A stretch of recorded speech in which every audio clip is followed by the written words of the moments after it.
अस्सलाम वालेकुम। ये वो केक है जिसमें फ़र्स्ट टाइम एक चीज़ यूज़ कर रही हूँ और मैं उसके लिए एक्साइटेड भी थी, थोड़ी बहुत नर्वस भी थी कि पता नहीं वो चीज़ उसके बारे में ना काफ़ी लोग कहते हैं कि ख़राब हो जाती है, उसको फ्रिज में नहीं रख सकते, ये वो मतलब कि काफ़ी ज़्यादा प्रॉब्लम्स थी। वो वेफ़र शीट नहीं होती, एडिबल वेफ़र शीट जो होती है उसकी बात कर रही हूँ। तो मैंने ज़िंदगी में पहली बार एडिबल वेफ़र शीट से काम किया था। उससे पहले तो मुझे ये भी नहीं पता था कि मिलती कहाँ से है, कोई प्रिंट करता भी है पिंडी इस्लामाबाद में कि नहीं। लेकिन फिर उसके बाद कंटिन्यूसली 3-4 लोगों ने मुझसे कॉन्टैक्ट किया था कि हम लोग ऐसे वेफ़र शीट वगैरह बनाते हैं। हालाँकि मैंने कभी अपनी वीडियो में डिस्कस भी नहीं किया, लेकिन स्टिल जो था मुझे उनका नंबर मिल गया, तो इस तरह मैंने उन सारों को एक साथ मैसेज किया। मैंने कहा मुझे ये शीट चाहिए ताकि ना मैं रेट्स वगैरह ले लूँ कि किसका मुनासिब है किसका नहीं है। तो जिनसे मैंने बनवाया था उनका मुनासिब था, उनकी तकरीबन जो थी वो 800 की शीट पड़ी थी और ऊपर 400 जो थे, तकरीबन 300-400 तक जो थे वो डिलीवरी चार्जेस थे। तो इस तरह जाके ना एक वेफर शीट जो थी वो मुझे 1200 तक की पड़ी थी।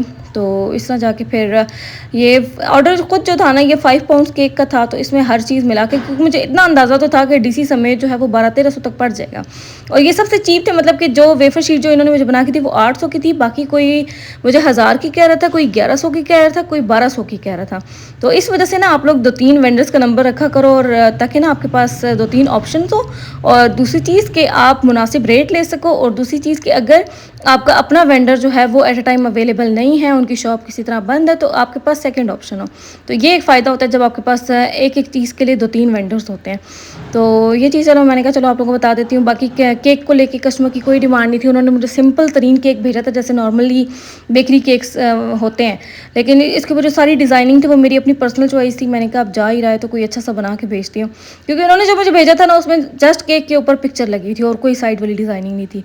मैंने कहा इसको शीट केक का हम लोग लुक देते हैं। बाकी ये वही कस्टमर है जिन्होंने भी रिसेंटली बाजी को 16,000 का ऑर्डर दिया था, और अभी स्टिल जो था पहले भी उनकी वाइफ के लिए था, उससे पहले भी उनकी वाइफ के लिए था, और अभी जो है वो वाइफ की बर्थडे के लिए था, जिनके लिए उन्होंने मुझसे केक बनवाया था, बाजी से चॉकलेट्स ली थी, और शवाना से जो थे वो सारे गिफ्ट्स वगैरह सारे रैप करवाए थे। तो इस तरह जाके उनका हम तीनों ने मिलकर ऑर्डर कंप्लीट किया था, और इस तरह जो है आपका काम भी बांट दिया जाता है, मतलब कि अगर आप थोड़ा सा काम उसको दे, थोड़ा सा उसको दे दो, तो खुशी होती है, आराम से रिलैक्सेशन के साथ बंदा काम कर लेता है।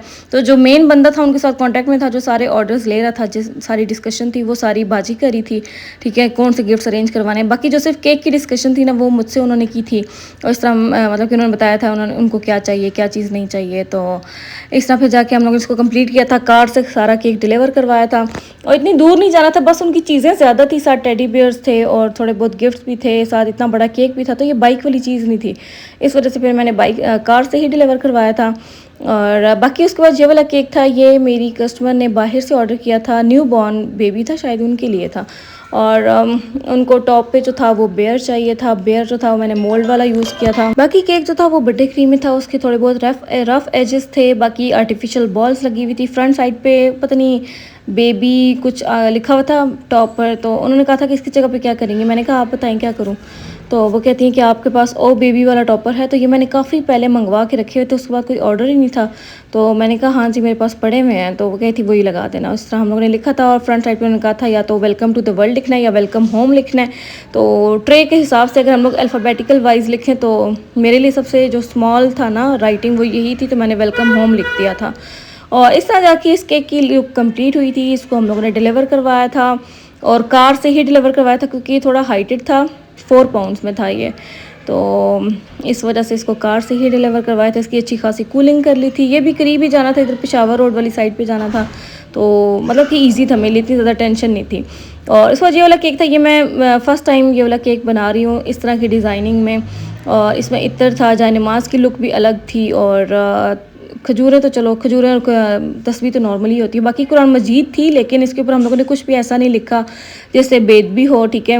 अव्वल तो मैं ऐसी चीज़ें बनाती हूँ, लेकिन मैंने कहा एक कंसेप्ट है कि ऊपर कुछ लिखा हुआ तो नहीं है ना, तो बना तो सकते हैं, बुक तो नॉर्मल भी हो सकती है, तो इस वजह से मैंने इसको बना दिया था। उसके बाद ये हमारा कप केक बुके था जो मेरी कस्टमर ने मुझसे ऑर्डर किया था, और इसके बाद ये वाला केक था जो मेरे प्रिंट वाले भाई हैं उन्होंने ऑर्डर किया था मुझसे कि हमें 2 पाउंड्स का केक बना दें आप। बस इस तरह जाके आज के केक्स की स्टोरीज कंप्लीट हुई। आप लोग बताना आपको कैसे लगे।